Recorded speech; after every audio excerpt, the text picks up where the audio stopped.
ఇప్పుడు మీ ఎనర్జీ అంతా తెలంగాణకి ఏం కావాలి, తెలంగాణ ఎలా అభివృద్ధి కావాలి అనే దానిపైన పెట్టారు, రైట్? సో ఏంటి మీ విజన్ ఏంటో ఒకసారి చెప్తారా? కమింగ్ 10 years తెలంగాణ ఎలా ఉండబోతోంది? రైజింగ్ తెలంగాణ. నేను మొదటి నుంచి కూడా నేను అంటే జడ్పీటీసీ గెలిచినప్పుడు నేను జూబ్లీ సొసైటీలో ఇక్కడ మేము బోర్డ్ డైరెక్టర్ గా ఇక్కడ 26-27 years బ్యాక్ ఈ సొసైటీ నుంచే నేను కిందికి పోయినా. చాలా మంది కింది నుంచి ఒక స్టేజ్కి వచ్చినాక జూబ్లీ హిల్స్కి వస్తారు. నేను జూబ్లీ హిల్స్ నుంచి గ్రామాలకు సో నేను జూబ్లీ హిల్స్ చూసిన, సినిమా పరిశ్రమలో ఉండే ఫ్రెండ్స్ చూసిన 30 సంవత్సరాల క్రితమే. సినిమా ఇండస్ట్రీ ఎట్లుంటది, ఇండస్ట్రీస్ ఎట్లుంటాయి, బిజినెస్ ఎట్లుంటది, ఇండివిజువల్స్ ఎట్లుంటారు, సెలబ్రిటీస్ ఎట్లుంటారు, గ్రామంలో ఉండే పేద రైతులు ఎట్లుంటారు, ప్రభుత్వ పాఠశాలల్లో చదువుకునే విద్యార్థుల యొక్క స్థితిగతులు, వీటన్నిటి పట్ల నాకు సంపూర్ణమైన ప్రత్యక్ష అవగాహన ఉంది. ప్రత్యక్షమైన అవగాహన ఉండడం వల్ల, ప్రత్యక్షంగా సత్సంబంధాలు ఉండడం వల్ల నా థాట్ ప్రాసెస్లో నాకు క్లారిటీ ఉంటుంది. నా క్లారిటీ అందరికీ ఒప్పుకోవచ్చు, అందరు ఒప్పుకోవాలని కూడా నేనేం భావించను. ఇందులో మన ప్రణాళిక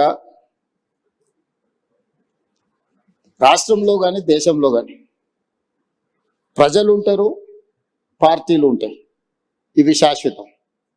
ప్రభుత్వాలు మాత్రం మారుతూ ఉంటాయి.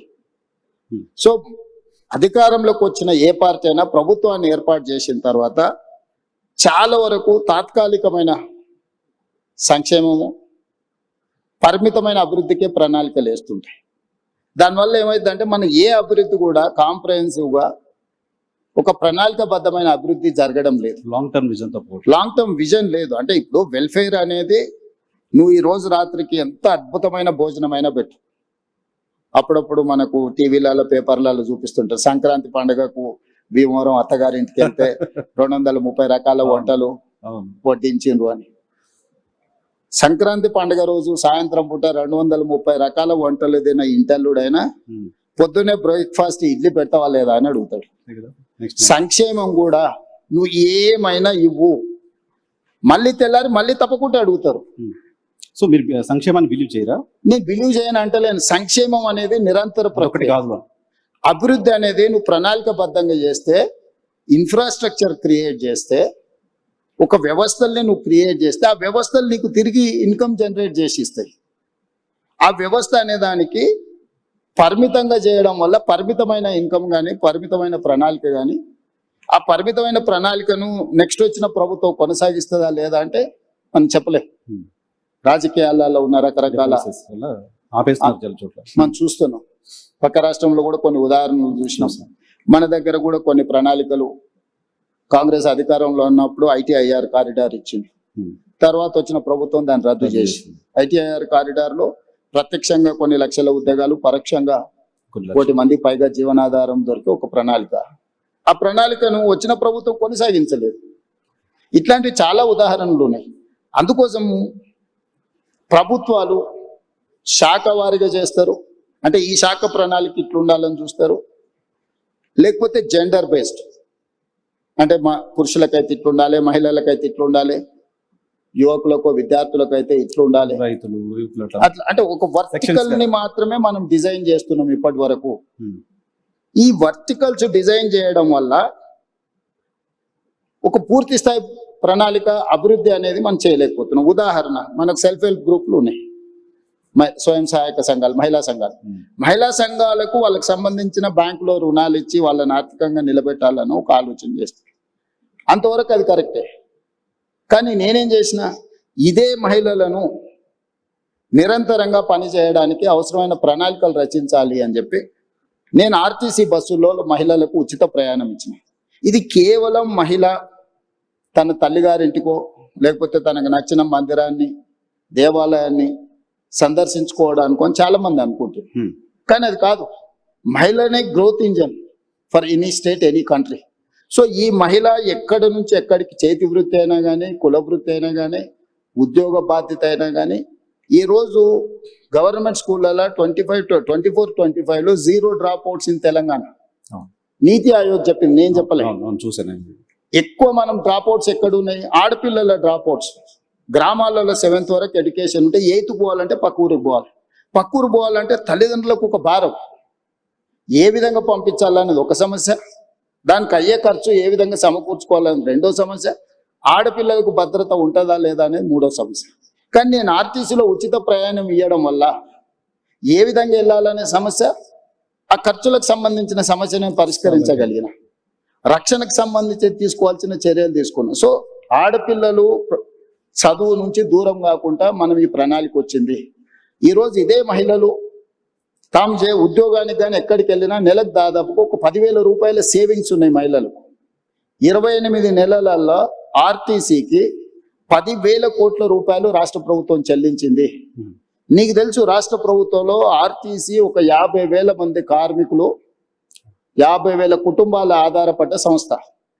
గత ప్రభుత్వంలో దాదాపుగా 2 నెలలకు పైగా దీక్ష, ధర్నాలు, బంధులు మొత్తం ఎక్కడొక్కడ ఉండి 60-70 మంది డ్రైవర్లు, కండక్టర్లు ఆత్మహత్యలు చేసుకున్న పరిస్థితి. దివాలా తీసి ఆర్టీసీ మూసేస్తుండ్రు, ఆర్టీసీని ప్రైవేట్ పరం చేస్తుండ్రు అని ఆ రోజు ఉండే. మీరు కూడా జర్నలిస్ట్ గా రిపోర్ట్ చేసి. కానీ ఈ రోజు నేను లాభాలకు తీసుకొచ్చిన.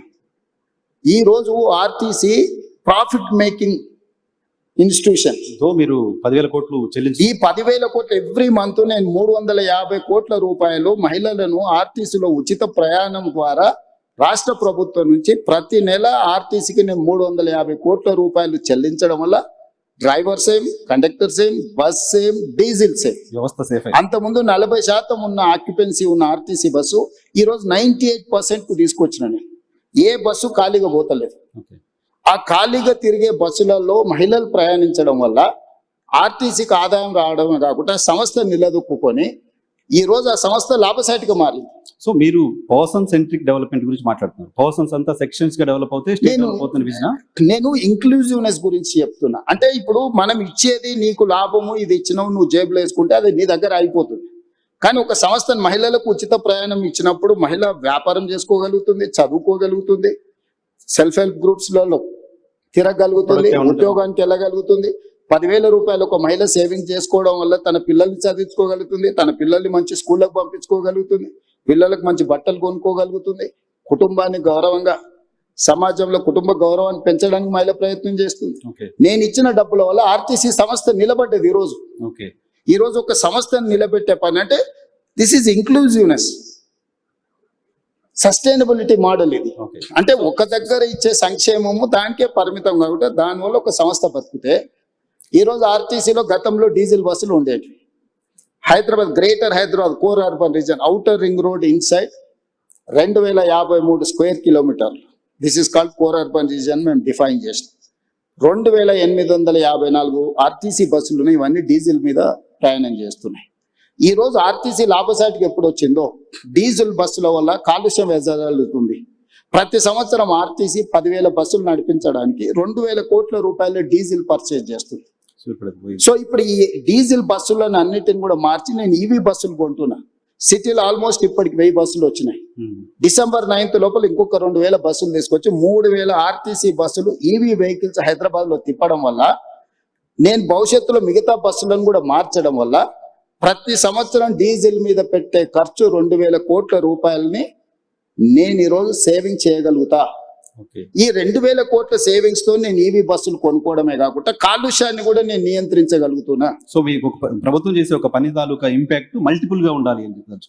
అట్లా చేయాలి. కాంప్రహెన్సివ్ సస్టైనబుల్ మోడల్ అనేది మనం ఎన్నుకోవాలి. ఒక పని, ఒక ప్రయత్నం ఒక దగ్గర సంక్షేమం లాగా కనిపించినా, ఇక్కడ స్పెండింగ్, ఇక్కడ ఖర్చు పెడుతున్నట్టు కనిపించినా అది ఇతర ఆదాయాలను సృష్టించడానికి ప్రణాళికలు ఉండాలి.